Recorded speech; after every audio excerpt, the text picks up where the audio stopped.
¿Cómo les va? Bienvenidos. Tres temas, tres hechos que son noticia a esta hora. Estados Unidos y Rusia, las dos potencias, en esta jornada tuvieron un encuentro bilateral en Ginebra. Una nueva ronda del llamado Mecanismo de Diálogo Estratégico Bilateral. Fue creado en el 2021. En esta ocasión se centraron sobre todo en la crisis de Ucrania y el centro asiático, Kazajistán incluido. Moscú aseguró que no tiene intención de atacar Ucrania. ¿Bajará la guardia Washington y la OTAN en su política de hostilidad e injerencismo con Rusia? Y cuando hablamos de bajar la guardia, ¿qué implica esto? Es noticia Nicaragua. Daniel Ortega y su vicepresidenta Rosario Murillo asumieron este lunes su nuevo periodo presidencial tras la victoria electoral del 7 de noviembre pasado. Un acto de toma de posesión que ocurrió en la Plaza de la Revolución de la capital del país y participaron al menos 21 delegaciones internacionales, entre ellas Cuba, México, China y Venezuela. Es noticia, Siria y Palestina, ambas naciones árabes acordaron unificar fuerzas y aunar cooperación para luchar contra el estado de ocupación de Israel y los crímenes que comete contra sus pueblos. Una postura anunciada durante la visita que hace a Damasco Jibril Rajoub, el secretario del Comité Central del Movimiento Palestino de Liberación Nacional Al-Fatah.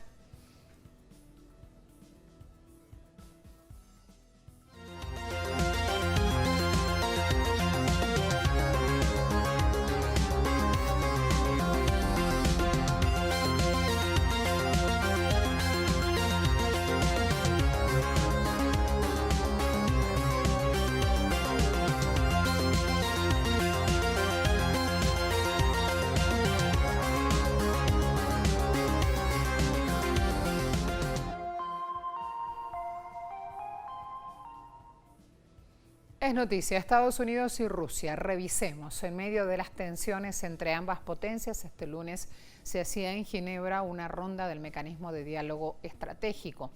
Decíamos que estaba centrado sobre todo en la crisis de Ucrania. Allí está el nodo del diálogo.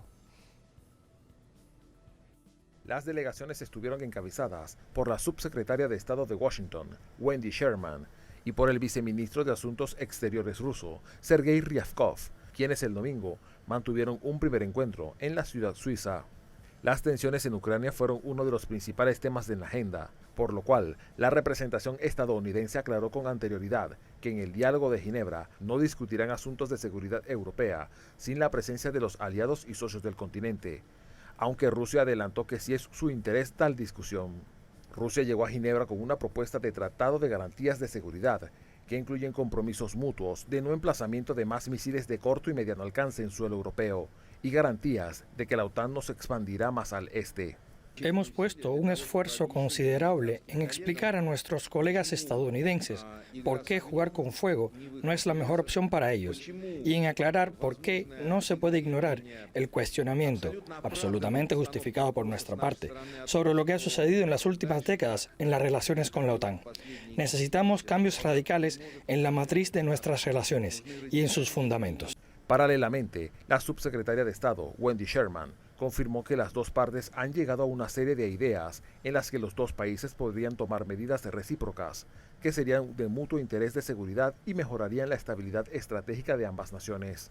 Sin embargo, Sherman aseguró que son firmes en rechazar las propuestas de seguridad que simplemente son algo inaceptables para Estados Unidos y no permitirán que nadie termine la política de puertas abiertas de la OTAN. A su vez, el secretario general de la OTAN, Jens Stoltenberg, dijo que no es realista esperar que los conflictos entre Rusia y Estados Unidos se resuelvan de una vez durante las conversaciones de esta semana. No creo que podamos esperar que estas reuniones resuelvan todos los problemas. Esperamos poder acordar el camino a seguir. Stoltenberg expresó que espera que haya una voluntad de ambas partes para participar en el proceso que pueda prevenir nuevos conflictos armados en Europa. En relación a los soldados concentrados en la frontera con Ucrania, la delegada estadounidense mencionó que a nadie sorprende que los rusos niegan que van a invadir a su vecino. Por su parte, Sergei Ryabkov señaló que las maniobras rusas son respuesta a las intensas actividades de la OTAN y Estados Unidos en países fronterizos con Moscú. Vamos a darle la bienvenida a Ana Teresa Gutiérrez del CID, investigadora internacionalista de la Universidad Autónoma Metropolitana, experta en temas relacionados con Rusia. Nos está acompañando desde Ciudad de México. Ana, ¿cómo te va? Muy buenas noches, bien, gracias, aquí con ustedes, con mucho gusto. ¿Qué está en juego en esta relación y en este diálogo abierto entre estas potencias, Ana? Bueno, yo creo que acá es una nueva ronda de conversaciones, pero bastante complicada la situación para resolverlas porque vemos que la OTAN insiste en que tiene las puertas abiertas para Ucrania y Georgia y pues otro país del bloque exsoviético que quisiera sumarse. Y por su parte, pues Rusia ya declaró que esta es la línea roja que traspasaría la OTAN y que no lo permitiría. Entonces vemos que Rusia llega a esta reunión con un ánimo conciliador diciendo que no tienen intenciones de atacar Ucrania. Pero otra cosa sucedería si, por ejemplo, Ucrania, el ejército ucraniano, atacara al perdón, pido una disculpa, al Donbass.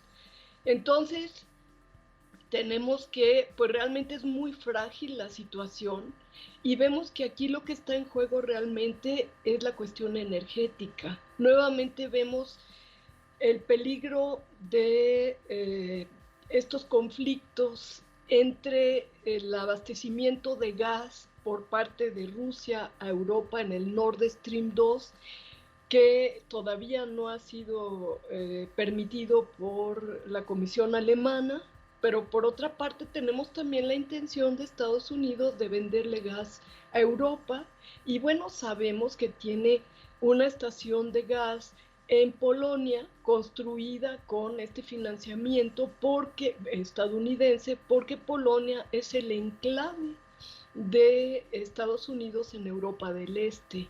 Entonces lo que vemos es que tanto Polonia como Ucrania, respaldadas por Occidente, no quieren de ninguna manera perder el transporte de gas a través de sus territorios porque les deja mucha divisa por parte de Rusia y por lo tanto se oponen a que se abra el Nord Stream 2 y Estados Unidos también, porque esto independizaría aún más a Alemania con respecto a Estados Unidos y haría pues más indispensable a Rusia. Y esta situación es la que obliga a Estados Unidos a permanecer provocando literalmente a Rusia, que en estos momentos no tiene ninguna intención de atacar el este de Ucrania, a menos que entraría, me parece, según han declarado las autoridades rusas, a menos que el ejército ucraniano decidiera iniciar un ataque contra su propia población en la Ucrania del Este, en la región llamada Donbass, la cuenca del Don, ¿verdad?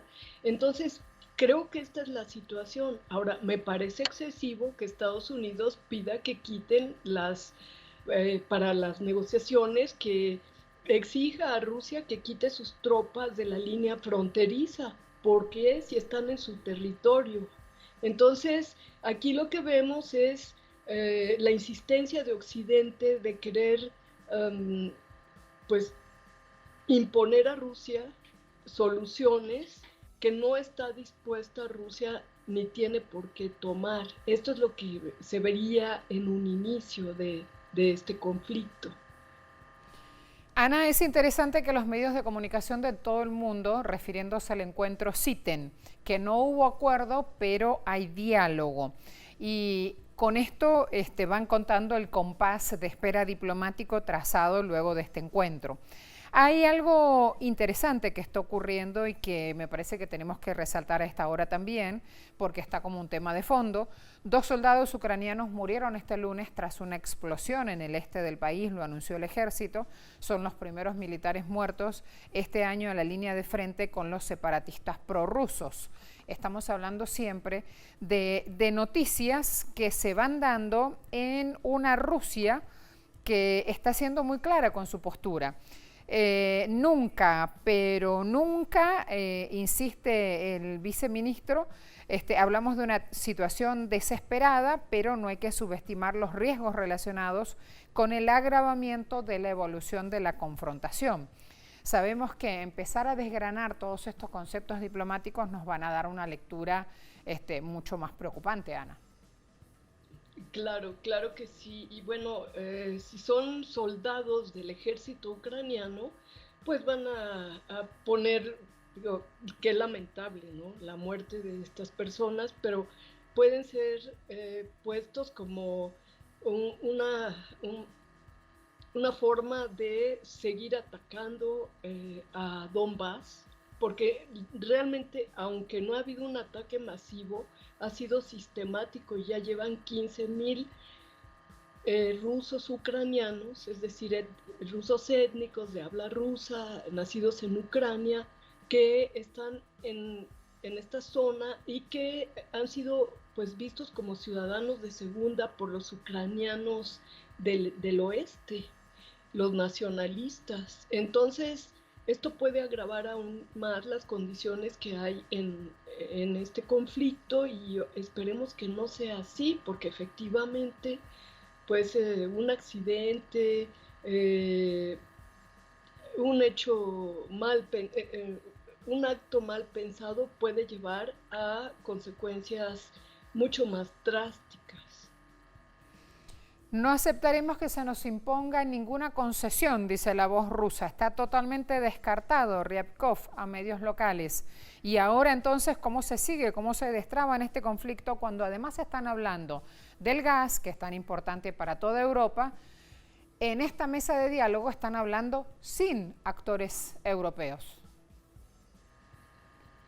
Pues bueno, acá realmente el problema tendría que resolverse dándole acceso al Nord Stream 2, porque Europa ha visto subir los precios del gas estrepitosamente. La población, ciertos sectores de la población, pues lo piensan 2 veces, o comen o compran gas para su calefacción. Entonces, sería tan fácil destrabar el conflicto si, como se acordó con Angela Merkel, se abriera el Nord Stream 2, los precios del gas bajarían drásticamente también. Pero aquí lo que vemos es un conflicto geopolítico en donde Estados Unidos no quiere que se fortalezca Alemania, que se independice, como decía, que Rusia también le venda más gas a Alemania, y ellos quieren seguir teniendo un pie en Europa, dictando condiciones a los países, porque pues sabemos que la Unión Europea no tiene independencia. Hace lo que le dice Estados Unidos desde Bélgica, desde Bruselas. Entonces, pues aquí lo que vemos es que estos países, por mucho que estuvieran en la negociación, de todas maneras no son tomados en cuenta. Este conflicto se resuelve entre potencias, entre grandes potencias como Estados Unidos y Rusia, y esto pone en peligro la paz de toda la Unión Europea y del este de Europa. Ana, muchas gracias por este tiempo y este análisis. Al contrario, muchas gracias a ti por la invitación. Hasta la próxima. Hasta la próxima. Es noticia en Nicaragua. Revisaremos a la vuelta de esta pausa. Daniel Ortega y Rosario Murillo, vicepresidenta de la Nación, asumieron en esta jornada un nuevo periodo presidencial. Lograron la victoria Tengamos en cuenta, recordémoslo, el pasado 7 de noviembre. El acto de toma de posesión ocurrió en la Plaza de la Revolución de Managua, cargada de sencillez y de simbolismo. Estaban allí los nicaragüenses junto a delegaciones internacionales. Ya les contamos.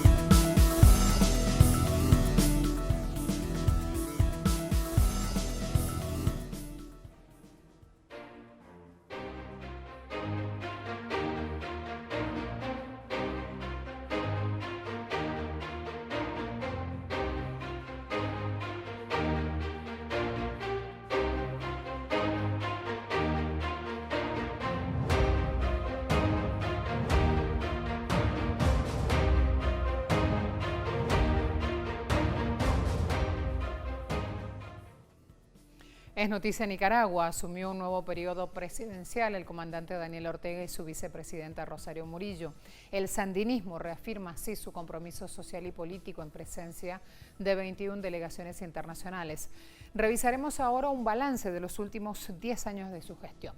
Durante esta gestión, Nicaragua alcanzó el 80% de seguridad alimentaria, mientras el servicio eléctrico llegó al 98% del territorio nacional. Además, se levantaron 21 nuevos hospitales y se consiguió el 5º puesto de igualdad de género en el mundo. La nación avanza en programas de reconciliación nacional luego de las acciones desestabilizadoras. Aquí tenemos que hacer un paréntesis sí o sí y decir que esto fue promovido por la extrema derecha y por sus aliados extranjeros y que pasó en años recientes. El presidente Ortega y sus colaboradores redujeron en 24 puntos los niveles de pobreza y en 14 la pobreza extrema. Garantizaron asimismo el derecho a la educación gratuita en todos los niveles.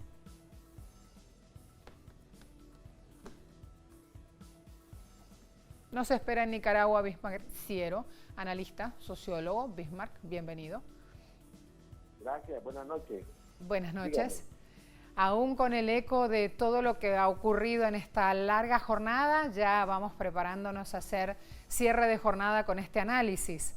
Vamos a resaltar esos elementos que hoy aparecieron como privilegiados en esta ceremonia de Asunción. ¿Sí? ¿Aló? Sí, continúo escuchándote desde aquí. ¿Puedes oírme? Sí, lo puedo escuchar. ¿Cuál es? De acuerdo. ¿Qué resaltaría en esta Asunción de hoy, Bismarck? Ok, podemos resaltar 3 elementos importantes. Por un lado, la hermandad revolucionaria, la hermandad de los pueblos, ¿verdad? De las delegaciones que se hicieron presentes, la hermandad del decir, estamos aquí presentes. En estos tiempos que se viven en Nicaragua y en el mundo, uno se da cuenta quién es tu hermano, uno se da cuenta quién está dispuesto a luchar con vos, ¿verdad? Es un reto enorme, ¿verdad? Venir a la toma de posesión, ¿verdad? Del comandante Daniel Ortega y la compañía Rosario en estos tiempos, o sea, romper ese cerco de intimidación, vencer ese miedo y decir estoy presente. Que estén estas delegaciones aquí diciendo estamos presentes, estamos acompañando este proceso, ¿verdad? Resaltarla del presidente Nicolás Maduro, del presidente Díaz-Canel de Cuba, el presidente Juan Manuel Hernández de Honduras y todas las delegaciones, ¿verdad?, que se hicieron presentes de los países del Medio Oriente, de los países de China a través de su vicepresidente del Parlamento y cada uno de los que vinieron. Ese primer elemento lo quiero destacar de la hermandad y decir, nosotros vencimos el miedo, aquí estamos reafirmando un proceso revolucionario, estamos reafirmando la elección que hizo el pueblo de Nicaragua, que hizo un soberano, que es el voto del nicaragüense en las pasadas elecciones de noviembre. Un segundo elemento que quisiera destacar es siempre, ¿verdad?, el discurso del comandante Daniel que va impregnado del antiimperialismo, ¿verdad? No solamente el antiimperialismo norteamericano, también el europeo. Recordemos que en los últimos años, ¿verdad?, han querido avasallarnos, se han confabulado tanto en Europa, ¿verdad? Siempre siguen con sus raíces coloniales, con sus raíces esclavistas. A pesar de que hace 200 años hubo la primera independencia, siempre siguen viéndonos como colonia, siempre quieren seguir viéndonos como apéndice de ellos. Ahí es donde quiero destacar este segundo elemento, que el mensaje antiimperialista es más que todo es soberanía e independencia. Cuando el nicaragüense tenga la soberanía, tenga la independencia, en esa manera se vaya a destacar este cuarto periodo consecutivo de consolidación de las conquistas sociales. Y un tercer elemento que quedó claro, ¿verdad?, la erradicación de la pobreza, la erradicación de la extrema pobreza, el acceso a la salud con la construcción de hospitales, el acceso a la educación con la construcción de la escuela, con la vacunación masiva y la presencia del gabinete. Sobre todo en la Asamblea Nacional, un elemento clave, de 91 diputados, 46 son mujeres. El gabinete de gobierno de 52 instituciones de gobierno, instituciones y secretarías, 28 son dirigidos y al frente están mujeres. Más del 50% de los cargos públicos en Nicaragua están en manos de mujeres en los 4 poderes del Estado, así como en la participación de la mujer en cada una de las áreas sociopolíticas y económicas del país. Otro elemento clave pegado al de las mujeres es el de los jóvenes. Hay un relevo generacional que está al frente, que dice: aquí estamos presentes haciendo patria, haciendo historia, una historia que nos va a costar y nos ha costado sangre, una historia que al pueblo nicaragüense le ha costado muchísimo. Inclusive ha habido sangre en cada una de las etapas para defender su soberanía y su independencia. Recordemos que Nicaragua es el primer país que le gana a Estados Unidos una demanda ante la Haya, quienes han querido hacer oídos sordos, olvidarse de ellos. Hay que destacar eso de la primera parte del discurso del comandante Ortega, mantener con firmeza ese legado de héroes y mártires, mantener ese legado y ese compromiso con la familia nicaragüense. La familia nicaragüense, ellos juran ante la bandera, ante Dios, ante las patria, pero sobre todo ante el soberano, ante el pueblo. Todo el pueblo somos presidentes, somos pueblo presidente. Ese es el lema de este nuevo periodo, de estos próximos 5 años, donde hay que reafirmar los programas sociales para erradicar de una vez la pobreza, así como la independencia económica, la independencia política que hemos logrado en estos últimos 15 años. Eso no le ha gustado a la oligarquía, eso no le ha gustado a sus aliados de Europa, a sus aliados de Norteamérica, de ver a Nicaragua en su independencia. Aquí hay varias cosas para comentar. Una de ellas, mientras se daba todo este panorama en lo doméstico, digamos, en lo local, también hay que resaltar que Estados Unidos hacía conocer, al mismo ritmo que la Unión Europea, la existencia de nuevas sanciones contra funcionarios nicaragüenses, con lo cual ya nos da un ritmo de cómo se va a mover todo el panorama desde lo exterior. Y por otro lado, Nicaragua ha reafirmado lazos con China, así que allí tenemos 2 elementos interesantes de analizar. Claro. A nivel internacional, podemos ver, hace poco se celebraba en Cuba los 63 aniversarios de la Revolución Cubana. Han tenido sanciones durante 63 años, han pasado varias generaciones, tanto de presidentes de Estados Unidos como generación de norteamericanos y de cubanos, y sin embargo ahí está la Revolución Cubana vigente, ahí está la Revolución Cubana dando la batalla, a pesar de 63 años de sanciones. Nicaragua lleva 4 o 5 años de sanciones intensas, igual el pueblo venezolano lleva muchas sanciones.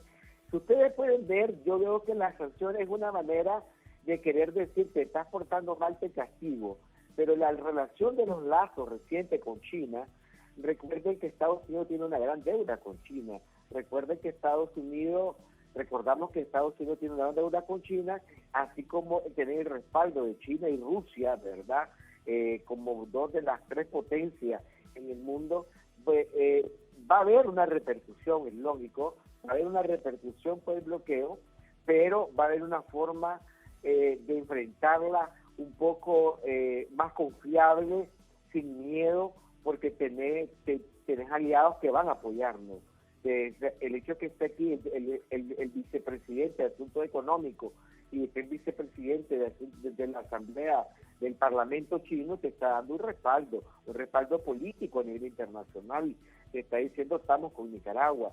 El hecho que Nicaragua tenga su mercado internacional más diversificado, si bien es cierto, uno de los primeros es con Estados Unidos, pero el estadounidense de agente económico que trabaja bilateralmente con Nicaragua no tiene conflicto, el que tiene conflicto es a nivel político. Si podemos ver, las sanciones van dirigidas a nombre y apellido de funcionarios, es como una manera de decirle al nicaragüense, todo aquel que se acerque al gobierno o quiera ser funcionario lo voy a sancionar. Es como querer verte como un paria en tu propio país. Es como para que los profesionales, los que dinamizan la parte económica de Nicaragua no se atrevan a ser parte. Es una forma de intimidación, pero el pueblo nicaragüense a nivel doméstico es clave eso, y a nivel internacional están claros los países hermanos que han venido, las 21 delegaciones oficiales y el resto de delegaciones con las que se sostienen tratados económicos, ¿verdad? Nadie ha dicho dejamos de trabajar con Nicaragua. Recordemos que Nicaragua a nivel internacional tiene un punto estratégico, geopolítico estratégico muy clave para la economía mundial. Si Nicaragua se llegase a desarrollar el megaproyecto con China de hacer el canal interoceánico, que yo pienso que puede ser uno de los pilares para estos 5 años, fortalecer, porque hay estudios ya establecidos sobre el mismo, podría dar, como decimos, un puntillazo hacia adelante, podría darle lo que llamamos la independencia total de la economía, ¿verdad?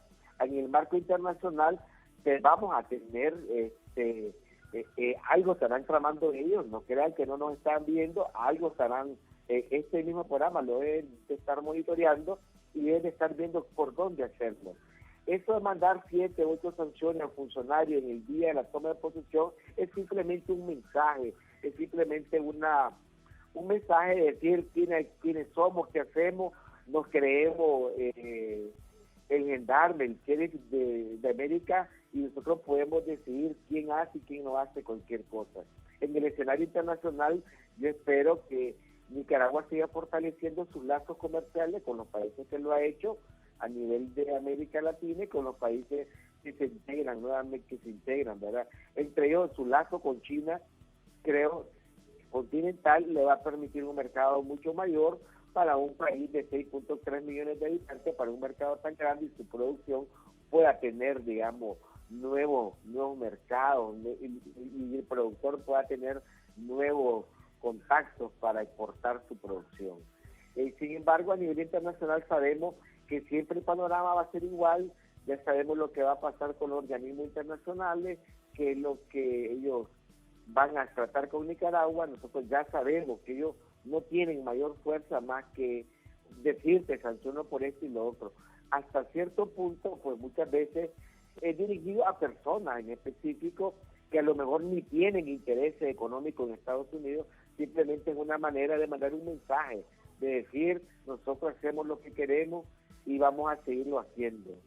Tenemos que enfrentarlo con bastante entereza, tenemos que enfrentarlo con bastante soberanía y respaldar a todo el gabinete y a todo el trabajo que ha venido haciendo el gobierno en estos últimos 15 años. Muchas gracias, Bismarck. Hasta la próxima. Gracias, nos vemos. Nos acompañaba nuestro experto directamente desde la capital nicaragüense. Tiempo de prepararnos para ir a otro espacio. A la vuelta vamos a revisar Siria y Palestina. Ambas naciones árabes acordaron unificar las fuerzas y aunar la cooperación para luchar contra el estado de ocupación de Israel y los crímenes que cometen contra sus pueblos. Una postura anunciada ya en una visita que hace a Damasco Jibril Rajoub. Es el secretario del Comité Central del Movimiento Palestino de Liberación Nacional, Al-Fatah. Ya les ampliamos.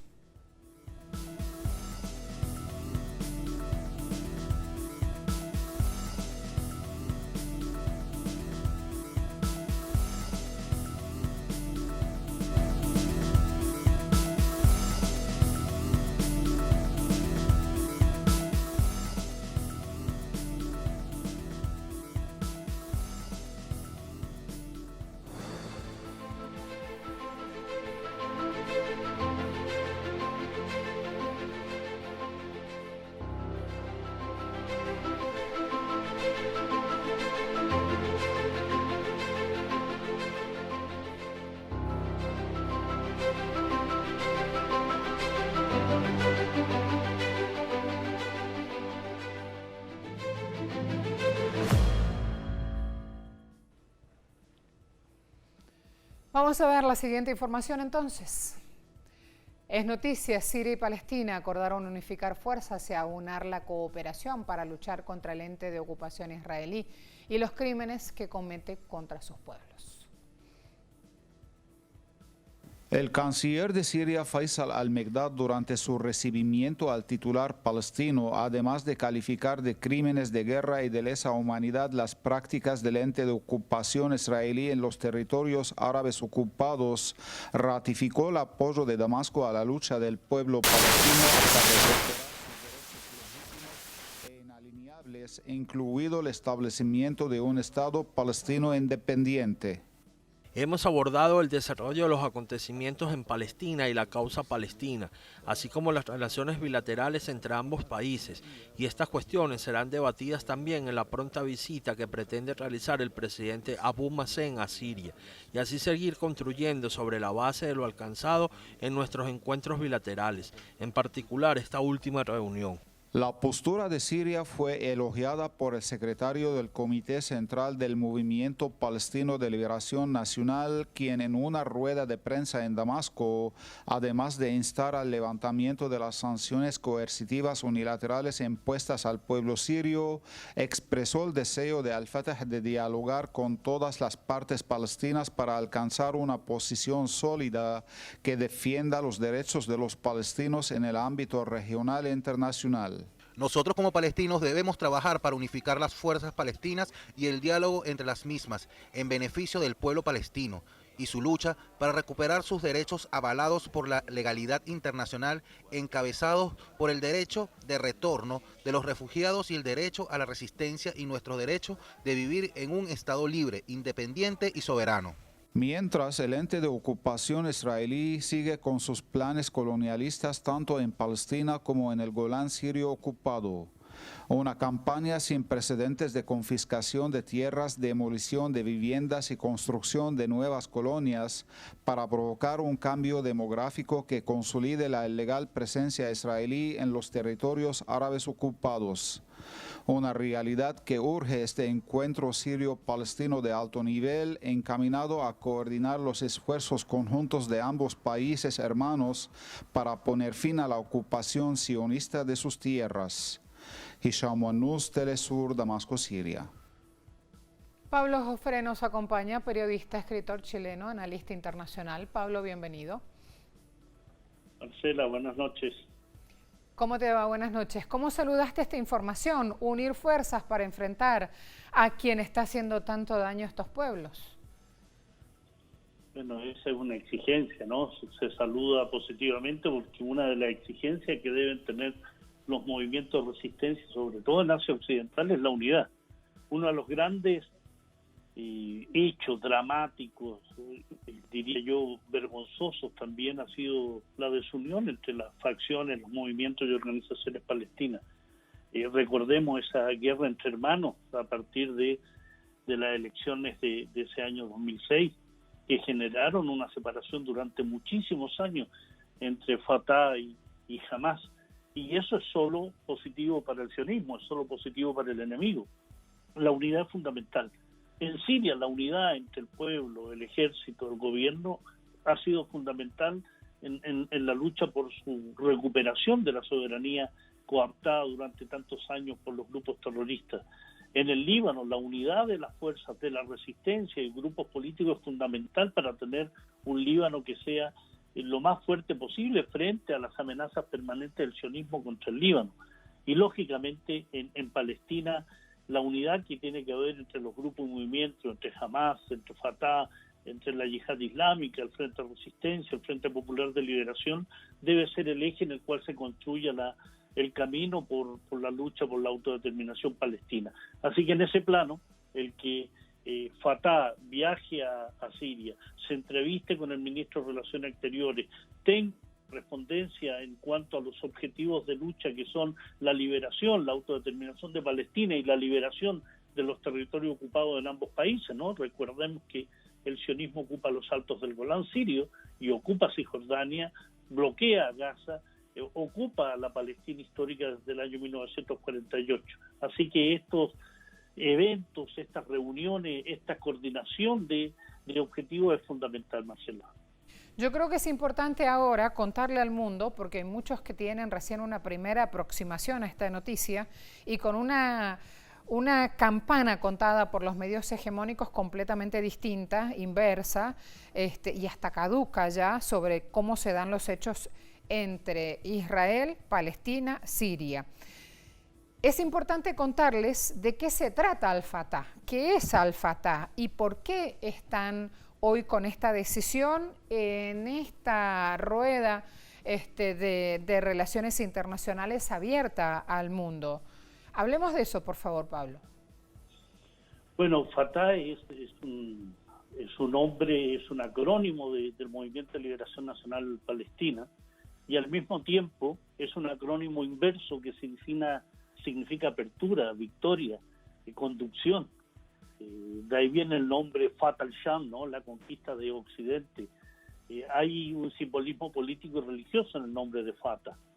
Y en ese sentido, ese simbolismo político y religioso le da características muy importantes a la lucha del pueblo palestino. Fatah es parte de la Organización de Liberación de Palestina, es uno de los movimientos fundadores, es un movimiento político, militar. Hay ramas independientes que han salido de Fatah, como la Brigada de los Mártires Al-Aqsa. Es decir, es parte fundamental de lo que ha sido la lucha del pueblo palestino.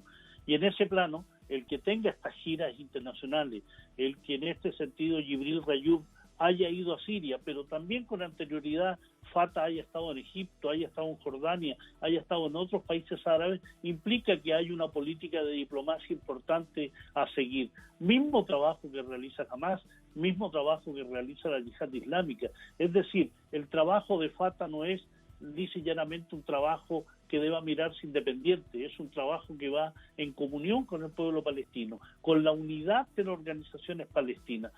Hay muchas dificultades, bien lo sabes tú, Marcela, dificultades de unión, dificultades de objetivos, muchas veces acusaciones de nepotismo, acusaciones de mal manejo político, pero en ese sentido hay que tener claro cuál es el objetivo principal de Fatah, de Hamas, de la Yihad, de los frentes de resistencia, que es la autodeterminación de Palestina. Si hay esa claridad, el trabajo que haga Fatah en Jordania, que haga en Siria, que haga en Egipto, que haga en el Líbano, va a nutrir entonces el fundamento basal que es la lucha por la liberación del pueblo palestino. Y en ese sentido también recupera la dinámica que debe tener los movimientos políticos del pueblo palestino, que debe ser abierto al mundo, abierto a las organizaciones regionales, abierto a todo aquel que esté dispuesto a llevar adelante el apoyo de la lucha del pueblo palestino. Lo dijo Faisal al-Mekdad, ¿no?, el ministro sirio de Relaciones Exteriores. Ustedes como palestinos, nosotros como sirios tenemos, ahí hay un enemigo común, hay alguien que ocupa nuestros territorios, hay alguien que comete crímenes de lesa humanidad, crímenes de guerra, y contra ese tenemos que unir fuerzas. Es decir, es un llamado, este viaje es un llamado también a unir fuerzas más allá de los movimientos palestinos, es una unidad de los movimientos de resistencia de Asia Occidental, que es un trabajo que se viene realizando con mucha fuerza, con mucho dinamismo, diría yo, con intensidad, a partir del año 2011 a la fecha, pero con antecedentes. Por ejemplo, en junio del año 2006, con la lucha de Hezbollah contra la agresión sionista y la derrota de los sionistas a manos de Hezbollah en la guerra de los 33 días, la lucha del año 2000 por expulsar a los sionistas del Líbano, la lucha de Hamas y de otras facciones y otros movimientos, incluyendo Fatah, en las guerras de agresión contra los conflictos de agresión contra Palestina. Así que en ese plano, este movimiento de liberación nacional palestina creo que está enfocándose en un buen camino. Búsqueda de apoyo, búsqueda de solidaridad, pero sobre todo búsqueda de unidad al interior de Palestina. Pablo, hay un titular a esta hora en el país que indica, un informe afirma que fuerzas israelíes mataron a más de 300 palestinos en 2021, el año más mortífero desde el 2014. La Organización de Derechos Humanos B'Tselem documenta también un marcado repunte en la violencia perpetrada por colonos, así los llaman, y en la cifra de demoliciones. Que esta información esté en un periódico español de la línea editorial del país ya nos da una clave también para abordar. Indudablemente, porque ya no se puede ser ciego frente a lo que es evidente, frente a lo que es crónico, diario. Hay casi un asesinato diario de hombres, mujeres y niños palestinos. Cuando se habla del 2021 como el año más trágico, claro, de los últimos 5 años, porque en el 2014 asesinaron a 3.000 palestinos, más de 10.000 heridos, destrucción casi completa de Gaza. Así sucedió en el 2012, en el 2008. Es decir, permanentemente hay una visión de muertes palestinas que es escandalosa, vergonzosa, que incluso diarios tan vergonzosos como el país no pueden ocultar, porque es evidente. B'Tselem es una organización no gubernamental israelí, no es palestina. Imagínate que esta organización da cuenta de los crímenes que comete el propio régimen que gobierna Israel. Si a eso tú le sumas la cantidad de asentamientos que han sido construidos en los últimos años, solo el año 2021, 12.000 unidades habitacionales. Para este año se tiene contemplada una cantidad similar. ¿Con qué se habita esas unidades habitacionales? Con lo más extremista de la sociedad israelí, colonos, armados, extremistas y extranjeros, generalmente provenientes de Estados Unidos, de Argentina, de países latinoamericanos como Chile también. El 10% de la población colona, que ocupa, coloniza, que usurpa, que expolia, que roba territorio palestino en Cisjordania, es de origen estadounidense. 10% de la población. Hay un periodista, quizás tú lo debas recordar, Marcela, un periodista israelí, Uri Avneri, que murió en el año 2018. Él fue miembro de Irgun, una organización terrorista a inicios, antes de la fundación del régimen israelí. Posteriormente fue un activista por los derechos humanos cuando se dio cuenta al interior. Él era un colono de familia alemana que llegó a Palestina, se unió a esta organización terrorista, se dio cuenta de los asesinatos, los crímenes que cometían, se convirtió en un activista por la paz, fue parlamentario y él hablaba de los perros de la guerra. Les ofende mucho a los sionistas cuando suelo mencionar esto, ¿no? Pero lo dijo Uri Avneri, un israelí. Los colonos son los perros de la guerra, los que acompañan al ejército ocupante, que atacan al palestino, que atacan al hombre, a la mujer, al niño, que los despedazan. Literalmente, estamos hablando de colonos extremistas, violadores de los derechos humanos, que andan armados, que ocupan, que roban las viviendas palestinas en Al-Quds, en Jerusalén, en Al-Jalil, en Hebrón. Esos colonos son tan violadores de los derechos humanos y cometen crímenes de lesa humanidad como lo son los componentes del régimen cívico-militar israelí. Asentamientos, ocupación de tierra, provisión de viviendas, construcción del muro, que ya van 725 kilómetros de muro que se adentra en Cisjordania, que separa viviendas, aldeas, pueblos, que destruye viviendas, cultivos. Eso es segregación, es apartheid. ¿Y qué es lo que hace la comunidad internacional? Silencio, mudez, ceguera y oídos sordos. Eso es una vergüenza también, porque Israel es hoy, como suelo denominarlo, es un régimen nacional sionista que hace contra los palestinos aquellos que ellos reclaman que le hacían a los europeos de creencia judía, los nacionalsocialistas. Ellos hoy son los victimarios, son los que asesinan a la población palestina, que los encarcelan, los torturan. 6.000 prisioneros palestinos en las mazmorras israelíes, 550 bajo el concepto de detención administrativa, sin juicio, sin acusaciones, sin cargos, se pudren en las cárceles de las mazmorras israelíes. Ya no son presos, son secuestrados, porque los han secuestrado de sus tierras y lo han llevado a cárceles sionistas. Si tú unes todo esto, Marcela, nos encontramos ante un régimen criminal de apartheid, absolutamente perverso, y que además sigue ocupando y sigue colonizando Palestina. Pablo, un gran abrazo. Gracias, como siempre. Un abrazo para ti, Marcela. Pablo Jofré con nosotros, el dolor de la guerra. Gracias a todos. Es Noticia, concluye aquí. Será hasta mañana.